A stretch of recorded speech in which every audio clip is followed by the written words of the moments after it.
Meta jiena inħtart minn Mgr Ċesqof bħala prepostu ta' Birkirkara nieħu ħsieb il-Kollegjata ta' St Helena, waħda mill-affarijiet li sibt kienet li kien hemm diġà preparamenti għal dan il-proġett li qegħdin naraw propju bħalissa. Kien hemm diġà rapporti dwar x'għandu jsir mal-pittura titolari u jiena ngħid id-dritt ħassejt mill-ewwel u tkellimt mal-kapitlu dwar il-possibilità li inwettqu dan il-proġett għaliex kienet iktar minn ċara s-sitwazzjoni prekarja tal-pittura titolari kellha bżonn restawr estensiv. U allura bdejt nara kif ser nagħmlu anke biex ovvjament ifisser fondi u flus u allura il-bambin ipprovda benefattriċi jew aħjar benefatturi u dawn iddeċidew ġew jitkellmu miegħi meta saru jafu anke bil-ħsieb tal-kapitlu li nirrestawraw il-pittura u ġew iddeċidew li jagħtuna il-fondi neċessarji biex inkunu nistgħu inwettqu dal-proġettu. Mill-ewwel ma nixxi ngħidu jiena fraħt il-kapitlu miegħi fraħna għaliex stajna nwettqu din il-ħolma ta' kull Karkaris. U fil-fatt bdejna b'dal-proġett wara St Helena, il-festa ta' St Helena tas-sena li għaddiet, prattikament niżilna il-pittura f'Ottubru li għadda, u mbagħad ma nixxi ngħidu minn hemmhekk mill-ewwel iddeċidejna li r-restawr tal-pittura jsir ġol Bazilika stess, kemm minħabba s-sigurtà tal-pittura, eċċetera, u anke minħabba l-kobor tagħha. Ġifieri ma kienx kważi possibbli li noqogħdu nġorru dil-pittura minn hawn għalhem. U hekk kellna moħħna mistrieħ li ssir l-inqas ħsara possibbli anke minħabba l-ġar. U fil-fatt kif qed naraw issa il-pittura hija lesta propju fil-post fejn inħaddem ir-restawru l-konservazzjoni tagħha kollu sar hawnhekk f'din il-kappella tal-Madonna taċ-Ċintura fil-Basilica. U allura bej wieħed u ieħor il-proġett dam nistgħu ngħidu minn Ottubru Novembru li għadda sa Ġunju għaliex lejn l-aħħar ta' Ġunju prattikament il-proġett kien lest.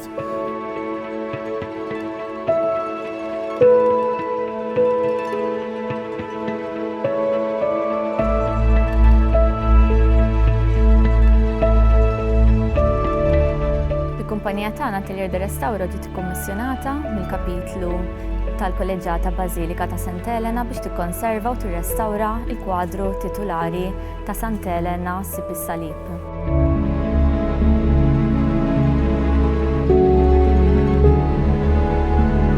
Ix-xogħol beda f'Ottubru tal-2018 fej il-kwadru tniżżel u saret analiżi xjentifika biex naraw l-ewwel nett l-ħsara li kellu dan il-kwadru u kif aħna ħansolvuha.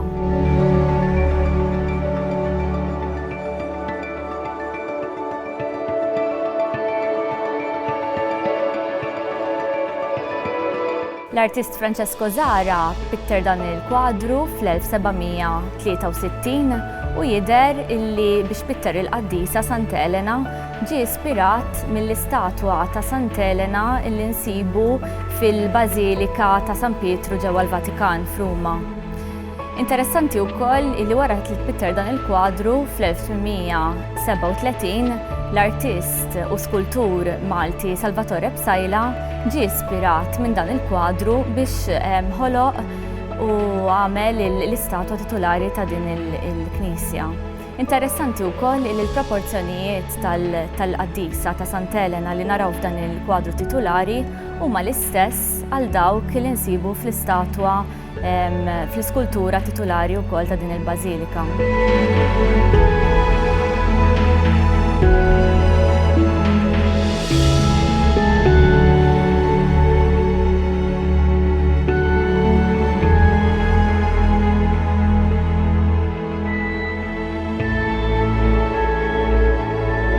Tajjeb ngħidu li din hija l-ikbar tila ta' Francesco Zahra li hija madwar għolja 6 metri u wiesa kważi 4 metri.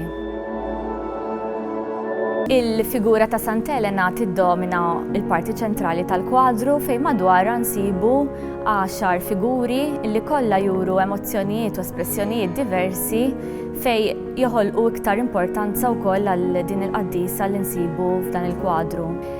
St Helena insibuha fil-mument illi sabet is-salib ta' Kristu u fuq wara tagħha insibu is-segwaċi tagħha li huwa l-isqof San Makarju.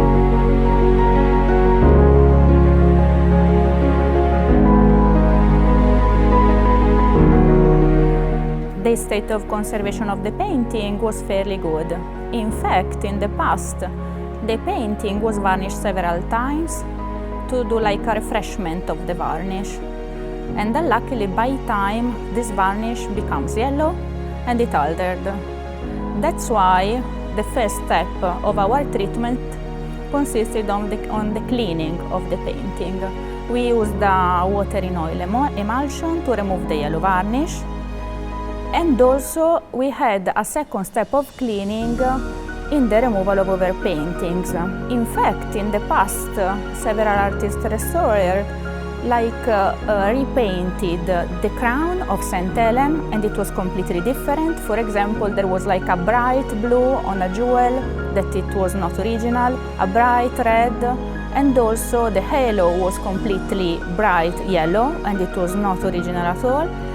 And like in the face, there were like in the skin tone some overpaintings that they altered by time as well, and in the figure of the background as well. So we had to apply a second cleaning method that it was done by acetone gel. After the cleaning, the third step, it was regarding the structural intervention. Luckily, the canvas, the original canvas, was not in a bad state of conservation.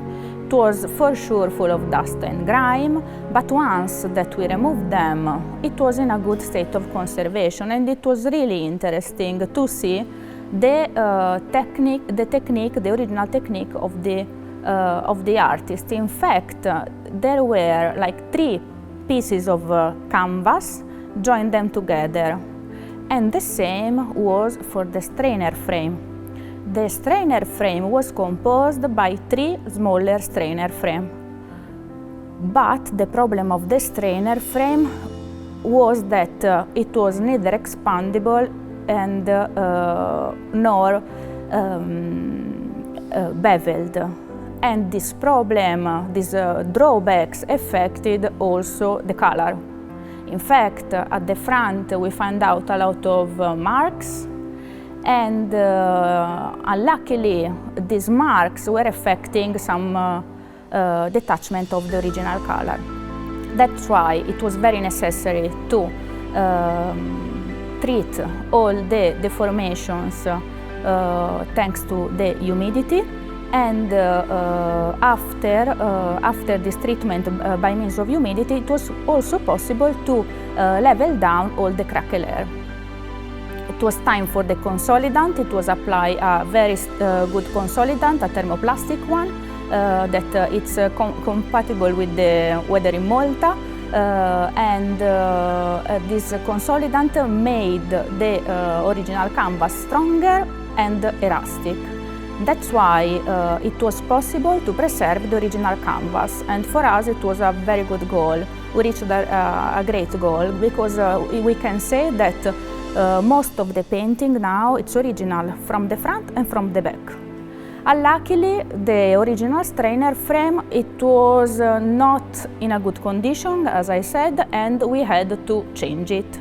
So now the new stretcher frame, it's expandable and of tulip wood, a very strong wood that it's like also against insect infestation. At the very end, the last step were like the infillings of the minor lacunae and the retouching that it was carried out by tratteggio, the tratteggio technique using reversible color.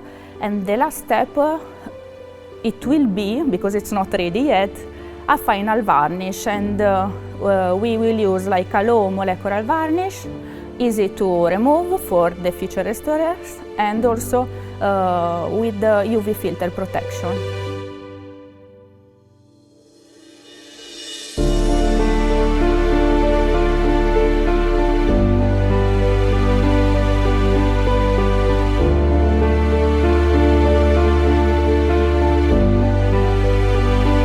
So the gilded frame pertaining to the titular painting of Birkirkara, Basilica, it's a frame that is composed by wood, so it's solid wood that was carved in a very beautiful way from a sculpture. And basically on top of it you have a layer of gesso, and this gesso was covered on the matte part by yellow ball and on the glossy area by layers of red ball. The ball is a clay that allowed the gilders to work with the water gilding technique. So all these pieces are treated with the water gilding technique. That means that after a while, obviously, all the dust and grime accumulated created a lot of damage. The big damage was the fact that like a few varnish was present, and unluckily while cleaning a lot of abrasions also were present, as you can see, for example, here on the red area. Here no gold, there's no gold anymore, and even though we were cleaning with a homemade recipe that it's called emulsione grassa, that it's very respectful for the gold leaf, there was no way, and we had to carry out a lot of water gilding. But we are following the original technique. In fact, as you can see, I apply water over the red ball.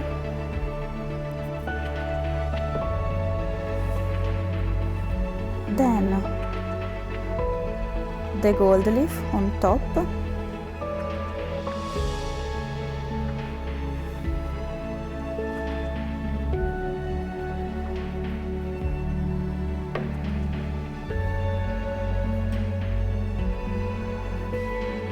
So when this one will be dry, completely dry, we will apply the burnisher on top to make it very shiny.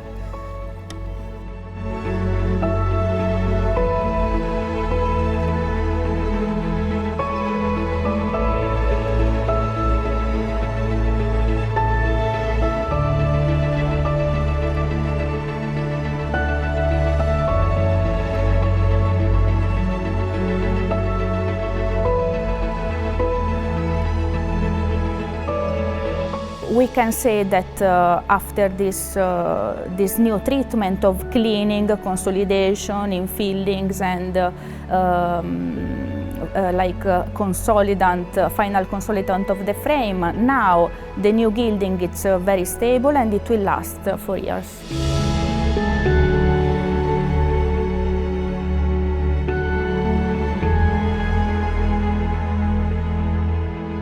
Ekku hija tradizzjoni fil-Knisja u fid-dinja Rumana, fiċ-ċiviltà tal-Punent, li kienet St Helena, l-imperatriċi, Kostantinu l-Kbir, l-imperatur li reġa' għaqqat l-Imperu Ruman kollu f'Salt fis-sena 313, li St Helena iddeċidiet li tagħmel dal-pellegrinaġġ fl-Art Imqazza. Is-snin kienu 326, 328, u hemmhekk hija t-tradizzjoni tpoġġi id-data ta' 3 ta' Mejju meta hija sabet il-fdalijiet ta' Salib Imqaddes ġodan ġin il-ħofra nistgħu nsejħula Bir li llum il-ġurnata tifforma parti mill-Bażilika komplessa tas-Santu Sepolkru.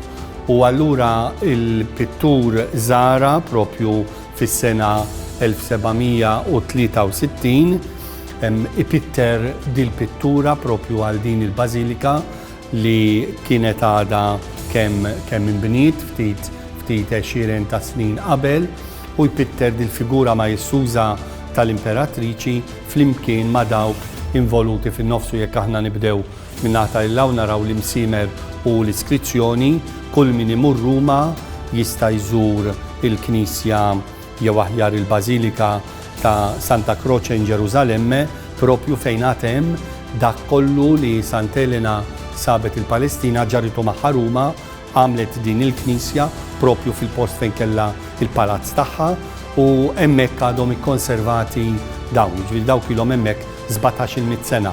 U allura għandna l-imsimer u l-iskrizzjoni ta' fuq ras Kristu fuq is-salib u għandna is-salib. Jekk aħna ħarġu lejn il-kumplessità sħiħa tal-pittura, naraw li fil-qiegħ kienet ħanejtek anke tema li kienu jħobbu ħafna jagħmlu dwar il-Kristjanità tal-bidu li iġibu statwi Rumani imkisra propju il-għaliex allura l-Kristjanità tbiddel il-paganizmu fil-fidi nisranija. U naraw il-figura ta' Elena ma' ġemba l-isqof Makarju li kien l-isqof ta' Ġerusalem dak iż-żmien u Sant Helena qiegħda turina s-salib imqaddes.